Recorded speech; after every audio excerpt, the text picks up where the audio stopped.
Shalom sahabat terkasih, pada kesempatan kali ini kita akan kembali belajar firman Tuhan. Tema kita pada kesempatan kali ini adalah, haruskah orang Kristen berdoa dan berpuasa?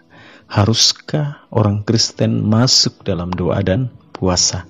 Nah, kita akan belajar sama-sama mengapa orang harus berpuasa. Matius 17 ayat yang ke-14 sampai 21.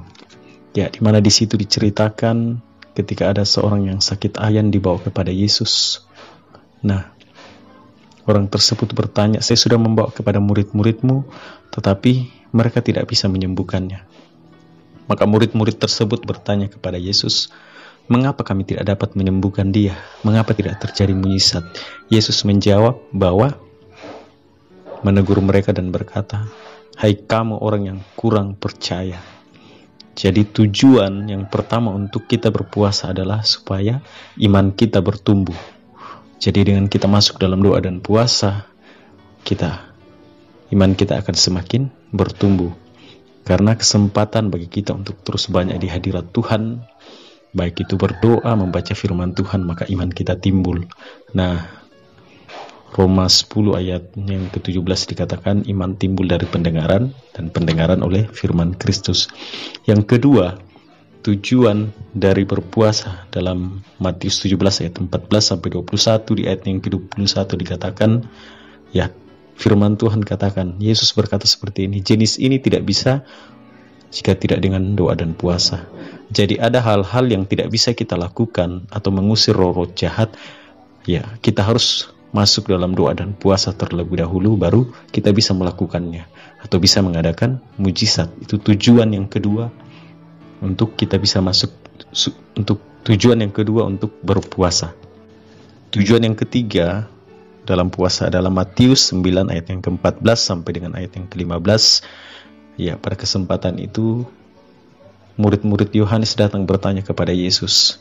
Mereka berkata, mengapa kamu tidak berpuasa sedangkan kami berpuasa?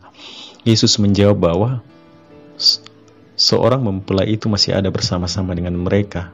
Mengapa mereka harus berkabung dan berpuasa?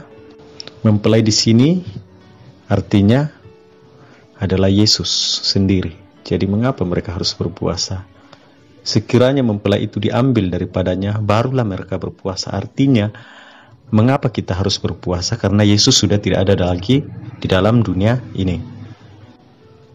Nah, tujuan berpuasa yang keempat adalah, kalau kita baca di dalam Yesaya 58 ayat yang ke-6, tujuan yang keempat orang berpuasa adalah dikatakan di situ untuk membuka atau melepaskan belenggu-belenggu yang membelenggu kita. Artinya dengan berpuasa kita bisa melepaskan hal-hal yang membelenggu kehidupan kita, yang kita tidak bisa lepaskan sendiri, tetapi harus masuk dalam doa dan puasa. Kemudian yang kelima, tujuan dari berpuasa adalah supaya kita melepaskan tali-tali kuk. Artinya dengan kita masuk dalam doa dan berpuasa, kita bisa melepaskan tali-tali kuk yang mengikat kehidupan kita, atau ikatan-ikatan dosa yang tidak bisa kita lepaskan. Misalnya terikat dengan rokok, terikat dengan minuman keras, seks bebas, itu bisa kita lepaskan dengan kita masuk dalam doa dan puasa. Yang keenam adalah supaya kita bisa melayani orang-orang yang terikat, baik terikat dengan dosa, terikat dengan ikatan-ikatan dunia. Ya, dengan masuk dalam doa dan puasa kita juga bisa memerdekakan orang. Jadi ini sangat penting bagi setiap pelayan-pelayan Tuhan, setiap penginjil-penginjil, konselor. Jadi dari pertanyaan tentang tema kita pada kesempatan kali ini, haruskah orang Kristen berpuasa? Menurut saya harus, sesuai dengan referensi firman Tuhan yang kita baca hari ini. Karena ada hal-hal yang tidak bisa kita lakukan kalau kita tidak masuk dalam doa dan puasa. Yang kedua, karena Yesus tidak ada lagi dalam dunia ini, tidak lagi di dalam dunia ini bersama-sama dengan kita, maka kita harus masuk dalam doa dan puasa.